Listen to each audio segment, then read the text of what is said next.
भगवते वासुदेवाय। ओम नमो भगवते वासुदेवाय। ओम नमो भगवते वासुदेवाय। ओम नमो भगवते वासुदेवाय। ओम नमो भगवते वासुदेवाय। ओम नमो भगवते वासुदेवाय। श्रीमद् भागवतम स्कंद 1 अध्याय 4 श्लोक संख्या 8। सह गोदोहनमात्रं हि गृहेषु गृहमेधिनाम् अवेक्षते महाभागः तीर्थी कुर्वन् तत् आश्रमम् सगोदोहनमात्रं हि गृहेषु गृहमेधिनाम् अवेक्षते महाभागस् तीर्थी कुर्वंस्तदाश्रमम् सगोदोहनमात्रं हि गृहेषु गृहमेधिनाम् अवेक्षते महाभागस् तीर्थी कुर्वंस्तदाश्रमम् सगोदोहनमात्रं हि गृहेषु गृहमेधिनाम् अवेक्षते महाभागस् तीर्थी कुर्वंस्तदाश्रमम् सगोदोहनमात्रं हि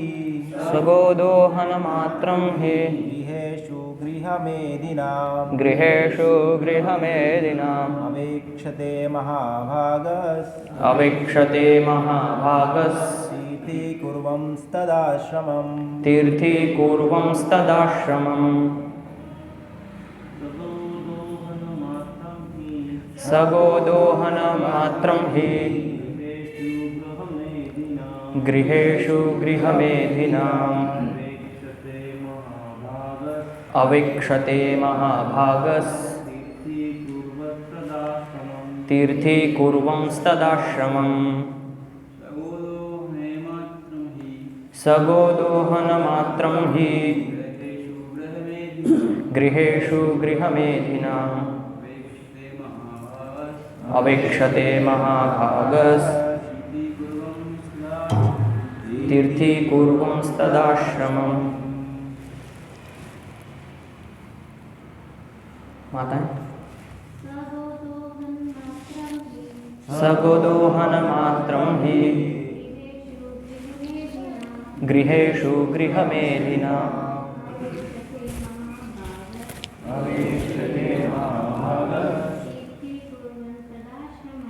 तीर्थी कुर्वंस्तदाश्रमम्।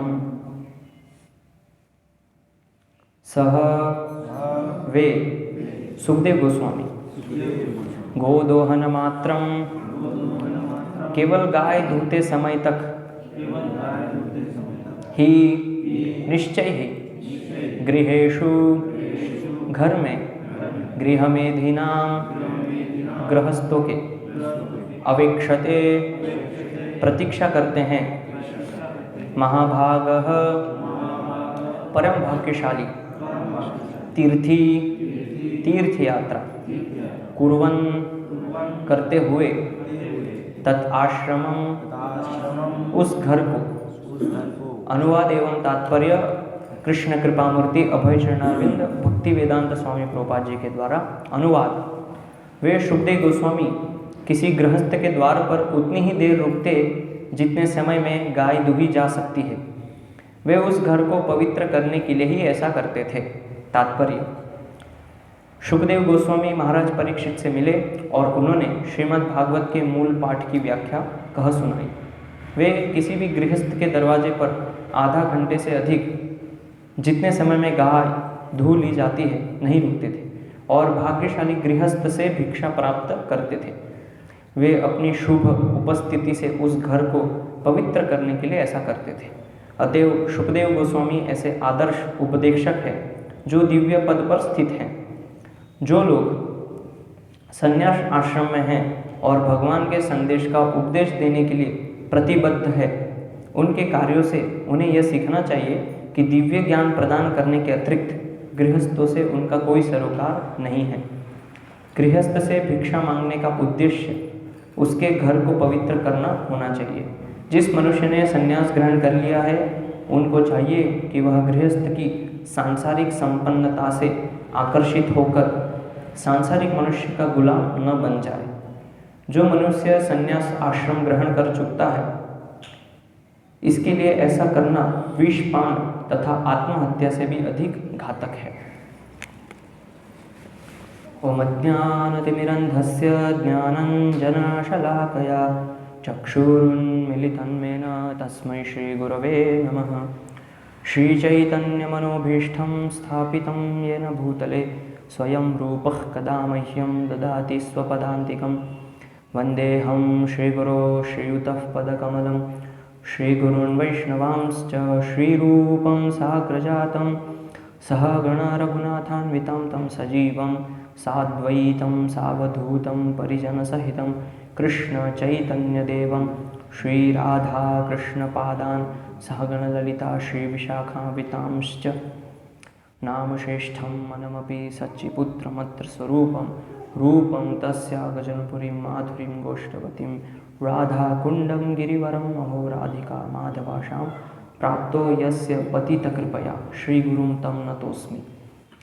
नमो विष्णुपादाय कृष्णपृष्ठाय भूतले श्रीमते भक्तिवेदान्तस्वामिनिति नामिने नमस्ते सारस्वते देवे गौरवाणी प्रचारिणे निर्विशेषशून्यवादी पाश्चात्यदेशतारिणे। जय श्रीकृष्ण चैतन्य प्रभो नित्यानंद श्री अद्वैत गदाधर श्रीवासादि गौर भक्तवृंद। हरे कृष्ण कृष्ण कृष्ण हरे हरे, हरे राम राम राम हरे हरे। हरे कृष्ण। स गोदोहन मात्रं ही गृहेषु गृहमेधिनाम् अवेक्षते महाभागस तीर्थी कुर्वं तदाश्रमम्। तो ये जो श्लोक है, ये विशेष रूप से जो सन्यासी है, ब्रह्मचारी हैं, तो उनके कर्तव्य को यहाँ पे स्पष्ट कर रहे हैं, इंगित कर रहे हैं कि उनका कर्तव्य क्या है, उनका धर्म क्या है। तो वैदिक प्रणाली में अगर वर्णाश्रम धर्म के अनुसार हम देखें तो जो सन्यासी होते हैं वो गृहस्थ भक्तों के घर जाते थे। तो उनका उद्देश्य घर जाने का है उनको धर्म सिखाना या उनको कुछ भगवान का उपदेश देना, ये उनका उद्देश्य होता है। उनका उद्देश्य नहीं था कि वहाँ गृहस्थों के घर जाएंगे तो कुछ हमें लाभ होगा, कुछ संपत्ति मिलेगी, ये उद्देश्य नहीं था। तो ये सुखदेव गोस्वामी अपने आचरण से यहाँ पे सिखा रहे हैं और श्रील प्रभुपाद भी तात्पर्य में बता रहे हैं कि जो सन्यासी है उनको ये सुखदेव गोस्वामी के आचरण से सीखना चाहिए। तो पहले वैदिक काल में तो ये सरल था ये पालन करना, क्योंकि ज़्यादातर लोगों के पास गाय होती थी और सभी लोग गाय की सेवा करते थे, गोरक्षण करते थे। लेकिन अभी वर्तमान समाज में ये जो वैदिक सभ्यता नहीं है, जिसमें कि आधुनिक सभ्यता का ज़्यादा बोलबाला है, तो उसमें ये संभव नहीं है। हम देखते हैं कि हम भी गृहस्थों के घर जाते हैं, लेकिन अभी वहाँ पे गाय तो नहीं है, तो गाय दुहेंगे जब तक हम कैसे रुक सकते हैं, वो नहीं है। तो फिर भी यहाँ पे प्रभुपाद बता रहे कि सुखदेव गोस्वामी एक आदर्श उपदेशक थे, यानी कि वो घर में जाते थे तो उपदेश देने जाते थे। तो अभी वर्तमान समय में हम इसको कैसे देख सकते हैं व्यावहारिक रूप से, क्योंकि जैसे पहले सभ्यता थी अभी उस प्रकार से नहीं है। अभी हम सिटी में रहते हैं, शहर में रहते हैं, तो ये चीज़ कैसे पालन कर सकते हैं। तो जो ब्रह्मचारी हैं, गृहस्थ हैं और सन्यासी, तो तीन वर्ग के लोग होते हैं। तो जैसा हमें पता है कि गृहस्थ लोग अपने कार्यों में व्यस्त रहते हैं और घर की सामाजिक और सारी उनकी जिम्मेदारी होती है उसमें वो लोग लगे रहते हैं। और दूसरी तरफ जो गृहस्थ के अलावा ब्रह्मचारी और सन्यासी है, तो उनका कर्तव्य है घर घर जाके लोगों के पास जाके कृष्ण भक्ति का उपदेश देना, प्रचार करना। तो वर्तमान समय में हम लोग पुस्तक वितरण करते हैं, हरिनाम संकीर्तन करते हैं और उनके घर में जाके हाउस प्रोग्राम करते हैं, घर घर में जाते हैं, कीर्तन करते हैं। तो ये चीज़ वही है जो सुखदेव गोस्वामी कर रहे हैं, वही चीज़ हम भी अभी कर रहे हैं, लेकिन थोड़े अलग पद्धति से। तो वहाँ पे हम क्यों जाते हैं उनके घर? तो उनके घर जाते हैं, उनको उनकी ड्यूटीज़ क्या है, उनके कर्तव्य क्या है, वो बताने जाते हैं। तो शास्त्र में एक होता है कर्म और एक होता है धर्म, ये दो शब्द का प्रयोग है और भगवद गीता में भी बहुत बार ये शब्द का प्रयोग हुआ है, कर्म और धर्म। तो सामान्यतः कर्म मतलब हमको जो अच्छा लगता है, हमारी स्वतंत्र इच्छा से मन को जो अच्छा लगता है वो कार्य हम करते हैं, लेकिन जो धर्म है उसमें हमारी मन की इच्छा नहीं होती है। तो विशेष रूप से जो समाज में रहते हैं गृहस्थ लोग और भक्तों से संपर्क कम होता है, तो उनके जो कर्म होते हैं वो सामान्यतः राग और द्वेष के ऊपर आधारित होता है। राग और द्वेष, इसके ऊपर वो सारे कर्म करते हैं। लेकिन जो सन्यासी होते हैं, जो भगवान के शुद्ध भक्त होते हैं, उनके जो कर्म है वो राग, द्वेष, भय, क्रोध इससे परे होते हैं।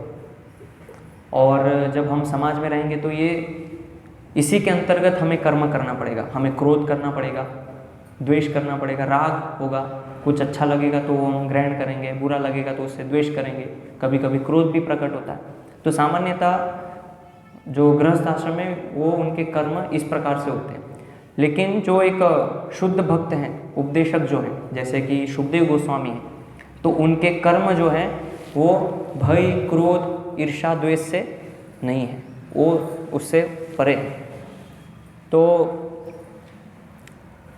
कर्म और धर्म ये समझना बहुत ज़रूरी है कि इसका आपस में कनेक्शन क्या है।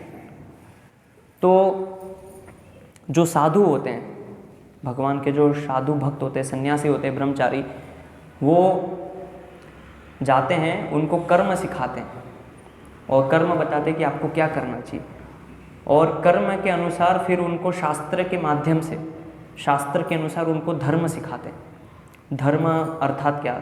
तो धर्म अर्थात कि क्या सही है और क्या गलत है, क्या चीज़ आपको करना है, क्या चीज़ नहीं करना है, ये साधु बताते हैं।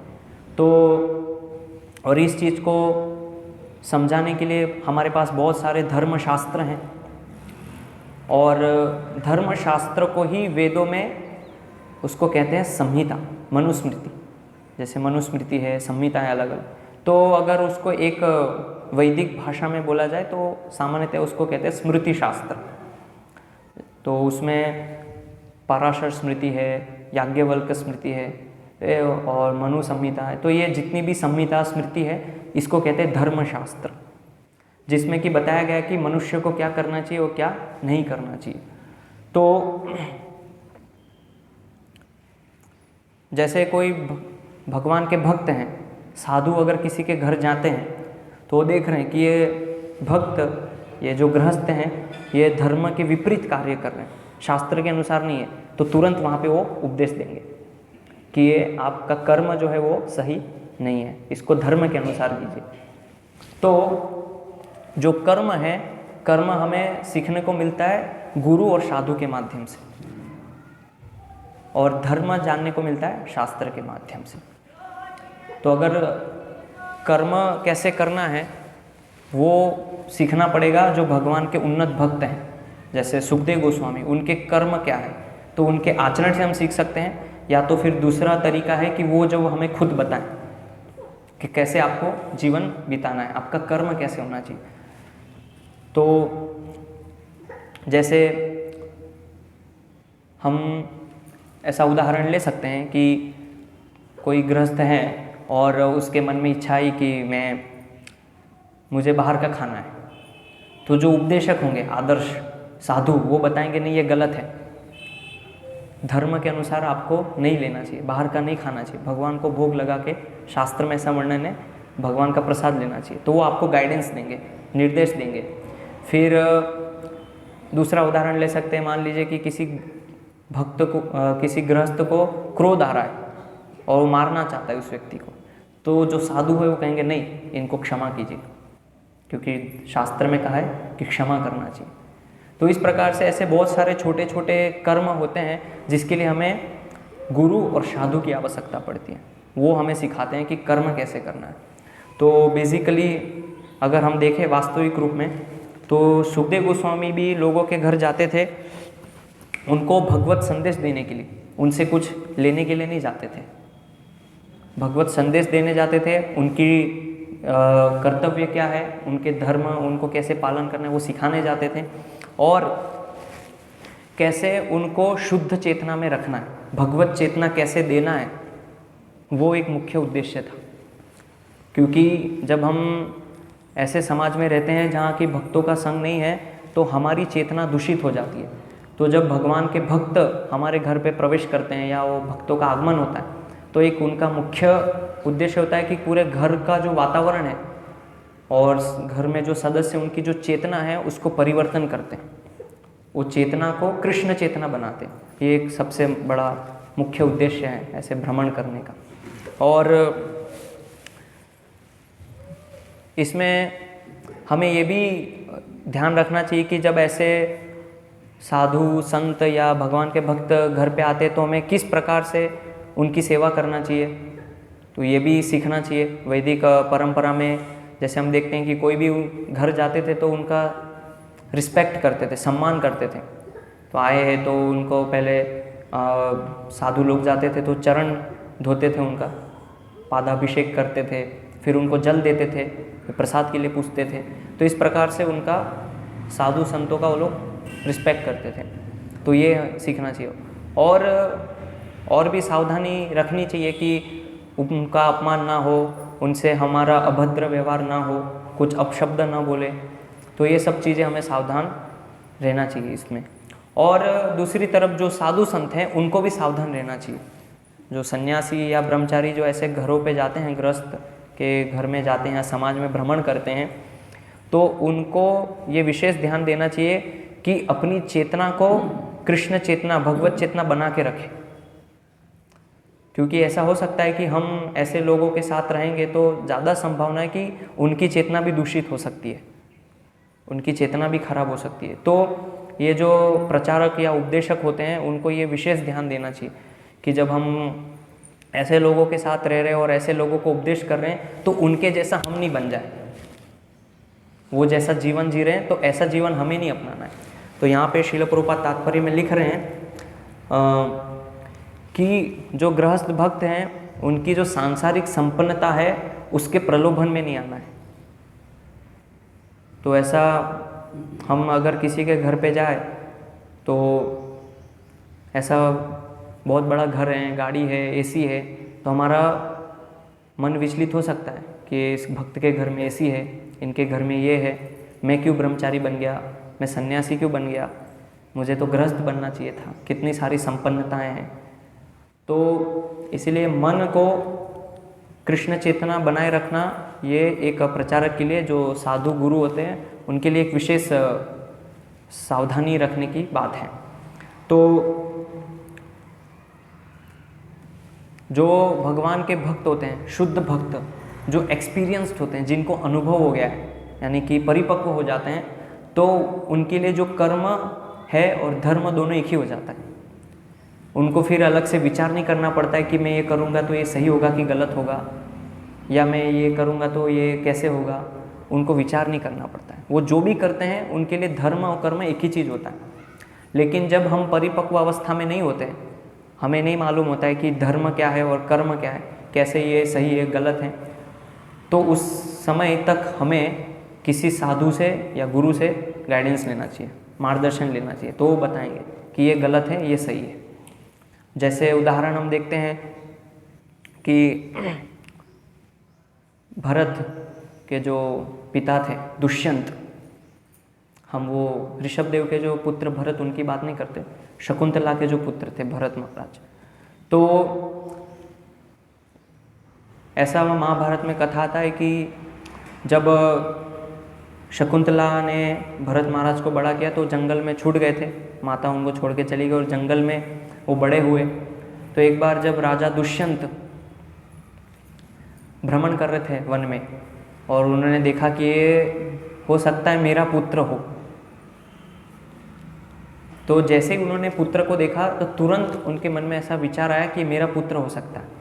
तो वहाँ पे तात्पर्य में मध्वाचार्य लिखते हैं कि जो ऐसे भगवान के शुद्ध भक्त होते हैं, एक्सपीरियंस्ड डिवोटी, जो परिपक्व होते हैं, उनके मन में कभी गलत विचार आ ही नहीं सकता, वो हमेशा धर्म के अनुसार ही होता है। और फिर महाभारत में दूसरा और वर्णन है, जैसे स्वयंवर हुआ था द्रौपदी का और 5 पांडव जब द्रौपदी को लेके गए और माता से पूछा, कुंती से, कि माता हम द्रौपदी को लेके आए, तो माता ने कहा था कि आप आपस में बांट लो। तो उस समय बहुत विवाद हो गया था, तो ये कैसे संभव है। तो वेद व्यास जी आते हैं वहाँ पे, उनका निराकरण करते हैं, समाधान करते हैं और फिर निष्कर्ष निकलता है कि ये सही है। तो बहुत सारे जो उनके बाकी भाई थे वो पूछते हैं युधिष्ठिर महाराज से कि आपको क्या लगता है। तो उस कथा में युधिष्ठिर महाराज कहते हैं कि मेरा मन कभी भी अधर्म के लिए प्रवेश नहीं जाता है, हमेशा मैं धर्म के बारे में ही सोचता हूँ। और ये जो विशेष रूप से ये इंसिडेंट्स है, इसमें मुझे लग रहा है कि ये सही है, क्योंकि मेरे मन में विचार आ रहा है कि ये धर्म के अनुसार है। तो ऐसे पहले भगवान के भक्त होते थे, वो जो भी कार्य करते हैं या जो भी सोचते हैं वो हमेशा शास्त्र के अनुसार होगा या धर्म के अनुसार होगा। लेकिन अभी जब हम साधक हैं या भक्ति कर रहे हैं, परिपक्व नहीं हैं, तो हो सकता है कि हम जो सोच रहे हैं वो अधर्म भी हो, लेकिन हमें ऐसा लग सकता है कि मैं सही सोच रहा हूँ या मेरी विचारधारा सही है। तो उसको चेक करने के लिए, उसको समझने के लिए हमें एक जो परिपक्व भक्त हैं, जिन्होंने ये सब चीज़ को अनुभव किया है, साक्षात्कार किया है, उनसे पता करना पड़ेगा। तो वो लोग हमें बताएंगे ये सही है कि नहीं है।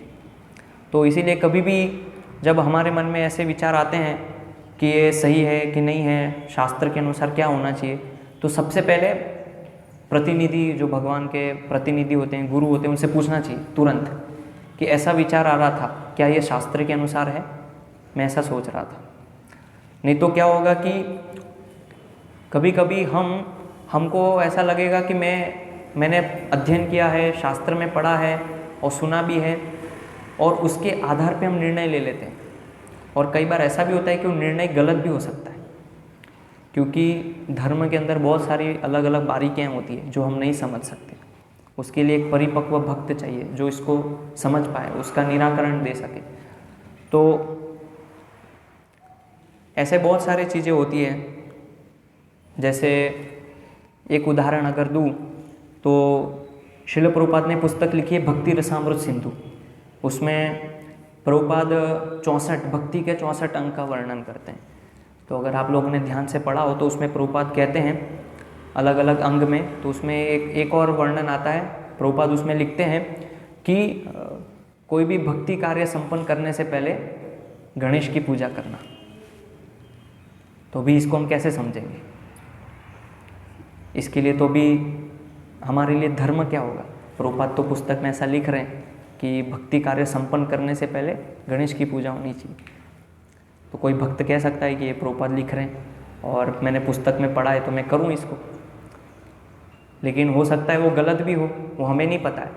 तो वो कैसे हम समझेंगे? वो कैसे हम पता चलेगा कि ये सही है कि गलत है? फिर प्रभुपाद और भी बहुत सारा वर्णन कर रहे हैं। उसमें आगे लिख रहे हैं कि वट वृक्ष की पूजा करनी है, पीपल जो ऐसे पेड़ होते हैं उनकी पूजा करनी चाहिए। तो ये सारी चीज़ हम कैसे समझेंगे? तो इसको समझने के लिए फिर हमें और गहराई में जाना पड़ेगा कि ये जो प्रभुपाद यहाँ पे लिख रहे हैं वास्तव में कहना क्या चाह रहे हैं। तो श्रील प्रभुपाद उसमें और अलग अलग पुस्तकों में और आचार्यों टीकाओं में कहते हैं कि जो गणेश के अंदर जो शक्ति है विघ्न हरने की, तो गणेश वो शक्ति लेते हैं भगवान नृसिंहदेव से, और जो वैष्णव भक्त हैं वो सीधा नरसिंह भगवान की पूजा करते हैं, इसीलिए हमें जो विघ्नेश हैं गणेश उनकी पूजा करने की आवश्यकता नहीं है। लेकिन अगर कोई डायरेक्टली इसको पढ़ेगा तो उसको ये लगेगा कि प्रभुपाद यही बोल रहे हैं। तो इसीलिए अगर हम खाली शास्त्र भी पढ़ेंगे और गुरु साधु का संग नहीं होगा तो शास्त्र पढ़ने से भी हम कंफ्यूज हो सकते हैं। मान लीजिए हम गए वृंदावन गए, लोई बाज़ार में गए, हमको ये पुस्तक अच्छी लगी, हम वहाँ लाइब्रेरी से उठा के ले आए, हमने पढ़ना चालू किया, अलग अलग ग्रंथ पढ़ रहे हैं, लेकिन गुरु साधु का संपर्क नहीं है और वो ग्रंथ में हमें कुछ बातें अच्छी लगी, हमने उसको स्वीकार किया, लेकिन गुरु और साधु के अनुसार वो गलत है, वो पुस्तक में आपको सही लिख रहा है। तो इसीलिए गुरु, साधु और शास्त्र तीनों का आपस में कनेक्शन होना बहुत ज़रूरी है। खाली गुरु साधु भी नहीं और खाली शास्त्र भी नहीं। तो गुरु साधु जो है वो आपको शास्त्र के अनुसार ही बताएंगे। तो शुभदेव गोस्वामी जब ऐसे घरों में जा रहे हैं और गृहस्थों को जब वो उपदेश दे रहे हैं तो वो शास्त्र के अनुसार ही बताएंगे, अपने मन से नहीं बताएंगे। और जब हम ऐसे लोगों से डीलिंग करते हैं, व्यवहार होता है, तो ये ब्रह्मचारी के लिए भी है और जो गृहस्थ भक्त हैं, जो भगवान के भक्त हैं, उनके लिए भी ज़रूरी है कि जब हम ऐसे लोगों के घर में जाते हैं जो कि संसारी हैं और कृष्ण भक्ति में उनको कोई रुचि नहीं है, तो हमें ये ध्यान देना चाहिए कि हमें मटेरियल प्लेटफॉर्म यानी भौतिक स्तर पे कभी कार्य नहीं करना चाहिए, हमेशा आध्यात्मिक स्तर पे कार्य करना चाहिए। आध्यात्मिक स्तर पे अर्थात कि उनको कृष्ण के बारे में उपदेश दे, कृष्ण के बारे में चर्चा करें। ऐसा नहीं कि वहाँ हम जाए, आप कैसे हैं, बहुत बढ़िया है, जीवन कैसा चल रहा है, आपके घर में कितने गाड़ियाँ हैं, कितने अलमारी है, ये सब ये भौतिक स्तर हो जाएगा। इसीलिए ऐसे लोगों से जब हम मिलते हैं तो घनिष्ठ स्तंभन नहीं होना चाहिए भौतिक स्तर पे। तो ये ब्रह्मचारी के लिए भी ज़रूरी है और गृहस्थ के लिए भी, जो भगवान के भक्त हैं उनके लिए। तो इसीलिए हम ऐसे जो सांसारिक ये सभ्यता में रह रहे हैं जिसमें कि बहुत ज़्यादा आधुनिकता का प्रचार है, तो इसमें अपनी चेतना को बनाए रखने के लिए सबसे महत्वपूर्ण है कि साधु का संग करें, टाइम टू टाइम उनसे समय समय पे चर्चा करें, उनसे गाइडेंस लें, उनसे पूछें। और कोई भी नई चीज़ हम करने जा रहे हैं उसमें हमें नहीं पता है तो पूछना चाहिए। तो उसके माध्यम से वो हमें बताएंगे कि हमें क्या करना चाहिए, क्या नहीं करना चाहिए। तो इसीलिए जो धर्म है वो कर्म से इसीलिए जुड़ा है क्योंकि कर्म जो है वो शास्त्र के अनुसार होते हैं। जो हम कोई भी कर्म करते हैं, कार्य करते हैं, वो शास्त्र के अनुसार होते हैं। और शास्त्र में धर्म बताया गया कि क्या करना है क्या नहीं करना है, इसीलिए आपस में ये एक दूसरे से जुड़ा हुआ है, कर्म और धर्म। तो हम जब वहाँ पे जाते हैं, लोगों से मिलते हैं, उपदेश देते हैं, तो उसमें हमें सम्मान भी मिलता है, रिस्पेक्ट भी मिलती है और लोग बहुत सम्मान करते हैं हमारा। तो वो सम्मान से हमें कभी भी गर्वित नहीं होना चाहिए, अभिमान नहीं होना चाहिए, क्योंकि स्वाभाविक है। और वैदिक काल में, वैदिक सभ्यता में और अभी भी ऐसे लोगों के अंदर ये इतनी तो धारणा है कि कोई भी साधु संत आते तो उनका सम्मान करना है, रिस्पेक्ट करना है। तो जब लोग हमारा सम्मान करेंगे, रिस्पेक्ट करेंगे, तो उससे हमें गर्वित नहीं होना है, अभिमान नहीं होना है। वो रिस्पेक्ट को आपको ट्रांसफ़र करना है, किसको? आपके जो गुरु है। तो यानी कि जब हम जाते हैं बाहर तो लोग सम्मान करते हैं, तो हमें वो सम्मान को शिल प्रभुपाद को देना है कि आज आपकी कृपा से, आपकी वजह से मैं बाहर निकला हूँ इन लोगों को कृष्ण उपदेश देने के लिए, कृष्ण प्रचार करने के लिए, और ये लोग मुझे सम्मान दे रहे हैं, तो वास्तव में इसके भागीदारी आप हैं। आपकी योग्यता ही से मैं ही कुछ प्रचार कर पा रहा हूँ या इन लोग को कुछ उपदेश दे पा रहा हूँ। तो इस प्रकार से जब हम वो रिस्पेक्ट, वो सम्मान और जिस प्रकार से लोग हमारा स्वागत करते हैं, तो उससे अगर हमें अहंकार आ गया तो फिर हम धीरे धीरे उस चीज़ में फंस जाएंगे और फिर हम भौतिकता में लिप्त हो जाएंगे। इसीलिए सावधान रहना बहुत ज़रूरी है प्रचारक को। नहीं तो ऐसा होगा कि हम जाते हैं, लोग बहुत सारा लक्ष्मी देते हैं, डोनेशन देते हैं और कुछ कुछ लोग भेंट भी देते हैं, तो ऐसा धीरे धीरे मनोवृत्ति हो जाएगी संग्रह करने की। हाँ, धीरे धीरे संग्रह हो जाएगा, फिर ऐसे धीरे धीरे धीरे इतना संग्रह हो जाएगा कि फिर हम में जो ब्रह्मचारी हैं और गृहस्थ में ज़्यादा अंतर नहीं रह जाएगा। तो इसीलिए पहले के समय में जब शिष्य लोग जाते थे, कुछ लाते भी थे, तो सबसे पहले वो गुरु को अर्पण करते थे, अपने खुद के पास नहीं रखते थे। तो ये सारी चीज़ें हैं। और जब हम ऐसे लोगों के साथ व्यवहार करते हैं तो उनसे बहुत ज़्यादा घनिष्ठता से संबंध नहीं होना चाहिए। भौतिक स्तर पे घनिष्ठता यानी कि गुह्यम आख्याति पृच्छति, हाँ, ददाति प्रतिगृह्णाति, भूमते भोजायते चैव, यानी कि बहुत ज़्यादा हास परिहास कर रहे हैं और अलग अलग चर्चाएं हो रही है, गुह्य चर्चाएं। तो ये कब होना चाहिए? जब हम भक्तों के समाज में। तो भक्तों के समाज के लिए ठीक है कि ददाति प्रतिगृह्णाति, लेकिन जब हम भौतिक लोगों के साथ डीलिंग कर रहे हैं, उनके साथ हमारा व्यवहार आदान प्रदान हो रहा है, तो ये चीज़ नहीं होनी चाहिए, क्योंकि ये सारी चीज़ें करने से घनिष्ठता का संबंध बनता है। और जब घनिष्ठता का संबंध बनेंगे तो हमारा भी स्तर या हमारी भी चेतना उनके जैसी हो जाएगी। हम भी फिर भौतिक स्तर पे कार्य करेंगे या भौतिक स्तर पे कर्म करेंगे, और उनको देखने से हमारे अंदर भी वो इच्छा जागृत हो जाएगी कि मैं भी इनके जैसा बन जाऊँ। या हो सकता है संशय भी आए कि मैं गलत डायरेक्शन में था, भक्ति अपना के मैंने गलत किया, मुझे इन लोग की तरह होना चाहिए। कितने सुखी है, इनके पास घर है, परिवार है, इतना सुखी जीवन तो जी रहे हैं, लेकिन भक्ति में बहुत सारी समस्याएं, कष्ट हैं, तो इसलिए छोड़ देता हूँ, ऐसा संशय भी आ सकता है।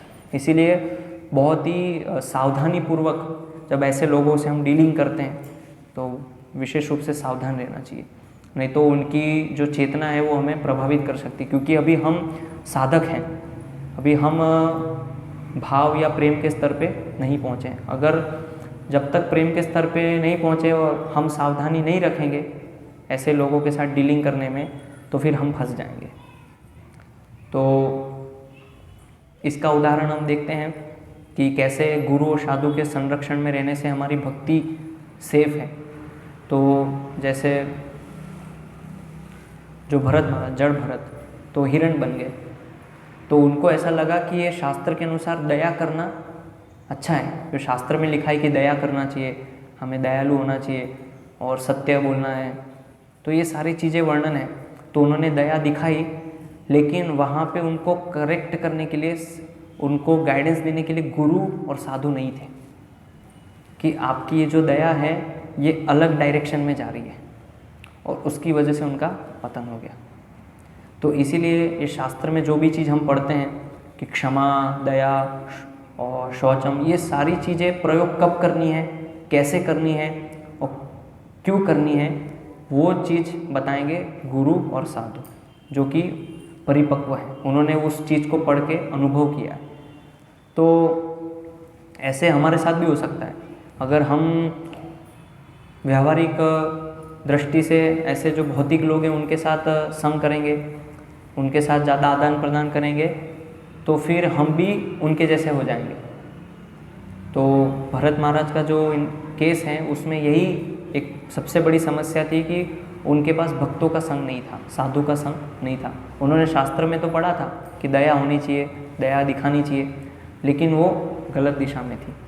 तो इसीलिए साधु सावधान, ऐसा शास्त्र में वर्णन आता है कि जो साधु लोग होते हैं विशेष रूप से उनको सावधान रहना चाहिए, क्या वो कार्य कर रहे हैं, क्या वो बोल रहे हैं और क्या उनका आचरण है, ये सभी चीज़ में सावधान रहना चाहिए। नहीं तो फिर हम धीरे धीरे सूक्ष्म रूप से, जो कि हमें दिखेगा नहीं, सूक्ष्म रूप से हम धीरे हमारी चेतना परिवर्तन हो जाएगी, हमारा मन परिवर्तन हो जाएगा, और धीरे धीरे फिर ऐसे एक दिन ऐसा आएगा कि हमें पता ही नहीं चलेगा कि मैं भक्ति से कब बाहर चला गया, हम उसको पहचान नहीं पाएंगे। कोई भी चीज़ जो होती है वो एकदम से नहीं होती है। जैसे हम भगवान के धाम से यहाँ पे गिरे तो एकदम से नहीं गिरे, वो धीरे धीरे होता है। जब पतन होता है तो सूक्ष्म रूप से पहले स्टार्ट होता है, पहले हमारे मन में विचार आने लगते हैं, फिर धीरे धीरे वो कार्य हम उस पर करने लगते हैं, और धीरे धीरे धीरे धीरे फिर हम थोड़ा कटने लगते हैं भक्ति से, फिर साधना छूटती है, ऐसे धीरे धीरे धीरे धीरे फिर हम बाहर चले जाते हैं, हमें पता नहीं लगता। तो इसीलिए बहुत ही आवश्यक है अपने आप को रीचेक करते रहना चाहिए, समय समय पे अपने आप को देखना चाहिए कि मेरे विचार जो है वो सही है कि नहीं है, जो मैं सोच रहा हूँ वो सही है कि नहीं, और मेरी जो एक्टिविटी, मेरे जो गतिविधियाँ हैं, कार्य करने के जो तरीके हैं वो सही है कि नहीं। तो जब हम ये सब देखेंगे कि मेरा भगवान के प्रति जो सेवा करने का भाव है वो कैसा है, कितना उत्साह है कि नहीं है, कि बस ऐसे ही करने के लिए कर रहा हूँ, तो ये सब देखते रहना चाहिए। नहीं तो हम लंबे समय तक भक्ति भी करेंगे पूरे जीवन भर, तो भी वहीं के वहीं स्तर पे भी रह सकते हैं, कोई परिवर्तन नहीं होगा, ना ही आप ऊपर जाएंगे ना ही नीचे जाएंगे। तो इसीलिए भक्ति में धीरे धीरे आगे बढ़ने के लिए ये सारी चीज़ों का हमें पालन करना चाहिए, इसका ध्यान रखना चाहिए। तो जो विशेष रूप से जो प्रचारक हैं उनको ये सुखदेव गोस्वामी के आचरण से सीखना चाहिए कि किस प्रकार से वो घर में जाते थे और केवल आधा घंटा रुकते थे, जितने समय में लोग गाय धो लेते थे, और किसी ने अगर दूध दे दिया तो ठीक है, दूध ले लेते थे और फिर थोड़ा कृष्ण प्रचार करते थे। तो इसीलिए जो साधु या संत हैं, सन्यासी हैं, वो गृहस्थों को बदले में कुछ दे नहीं सकते। जैसे व्यावहारिक रूप से वो हमें कुछ भेंट देते हैं, कुछ देते हैं सम्मान में, तो बदले में क्या देंगे? तो बदले में वो केवल ज्ञान दे सकते हैं, उपदेश दे सकते हैं, निर्देशन दे सकते हैं, वही कर सकते हैं। उनके पास नहीं है कि वो क्या दे सकते हैं भौतिक स्तर से। तो इसीलिए वो भगवान के भक्त हैं, उन्नत हैं, आध्यात्मिक स्तर पे हैं, इसीलिए वो बदले में उनको ज्ञान देते हैं। और एक मुख्य दूसरा प्रयोजन है घर जाने का, उनके घर को शुद्ध करना, पवित्र करना और उनको संग देना। तो ये सबसे महत्वपूर्ण अंग था साधु का कि घर जाते थे, उनको अपना संग देते थे। संग देते थे यानी वाणी का उपदेश देते थे और उनके घर को पवित्र करते थे।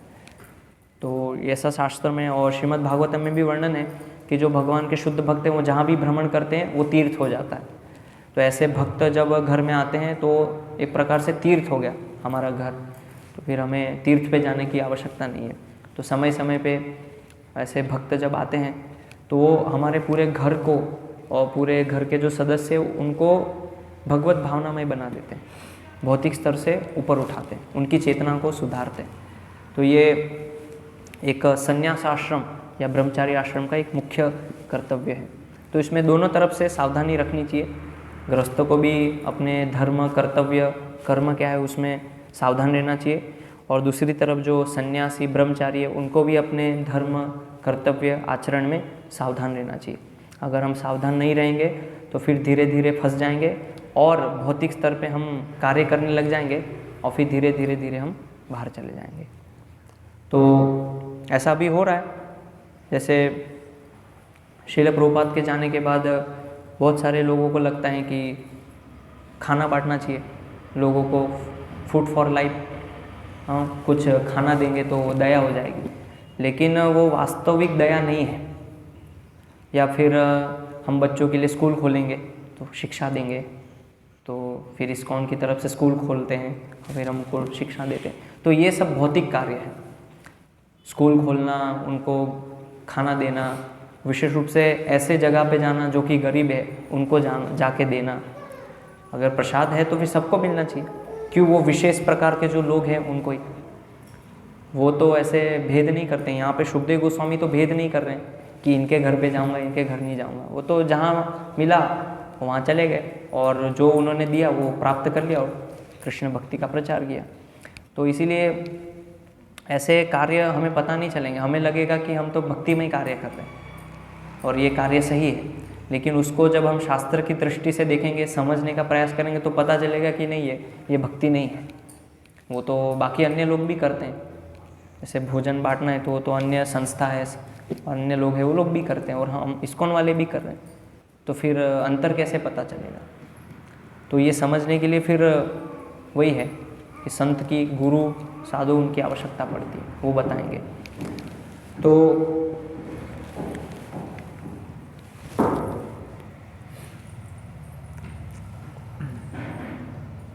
इसमें बताया कि जो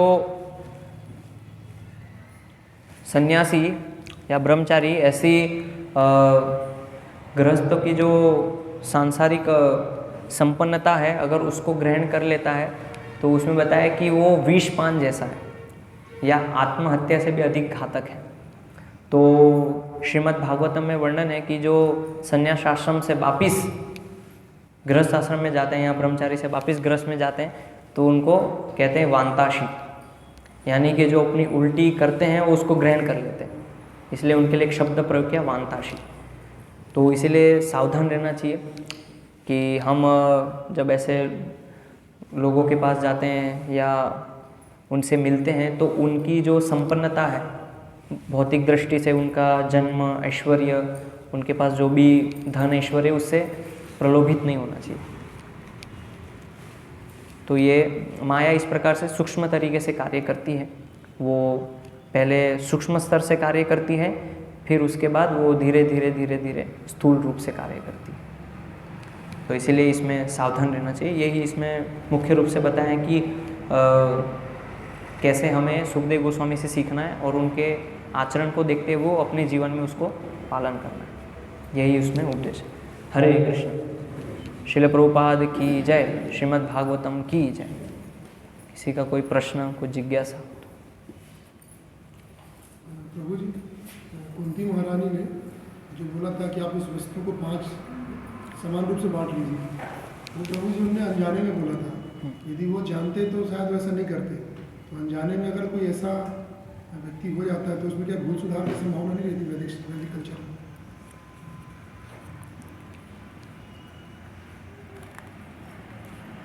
नहीं, अनजाने में बोला, लेकिन सामान्यतः ये तो वैदिक शिष्टाचार ही था कि जैसे अगर एक सदस्य है, परिवार है बड़ा, तो माता तो चाहेंगे कि पुत्र आपस में मिलके उसको ग्रहण करे। वो थोड़ी ना चाहेगी कि एक विशेष पुत्र को प्रेम दिखाए। वो तो जो है सभी पुत्रों को एक समान रूप से देखेगी। तो वो वहाँ पे मध्वाचार्य महाभारत तात्पर्य निर्णय में लिखते हैं कि वो जब कुंती ने बोला तो एक तरीके से वो सही था, गलत नहीं था। और बाकी जो 4 भाई थे उनको डाउट आ गया कि ये कैसे संभव, लेकिन युधिष्ठिर महाराज वहाँ पे कह रहे हैं कि मुझे संशय उत्पन्न नहीं हुआ और मुझे लग रहा है कि ये धर्म के अनुसार है। तो फिर वहाँ पे वेद व्यास जी आते हैं और वो समझाते हैं कि ये जो आप कर रहे हो वो सही है, गलत नहीं है। और हाँ, अगर ऐसी बहुत बड़ी मिस्टेक हो जाती है, गलती हो जाती है, तो उसको सुधारने के लिए पश्चाताप होता था, लोग पश्चाताप करते थे। तो उसका वर्णन श्रीमद् भागवतम के 6ठे स्कंद में है। जो अजामिल के केस में जो पूछ रहे हैं परीक्षित महाराज की पश्चाताप की विधि, तो वो विधि है, लेकिन वो जो केस है विशेष रूप से वो उन्होंने जो बोला था वो गलत नहीं था, वो सही था, ऐसा मध्वाचार्य लिख रहे हैं।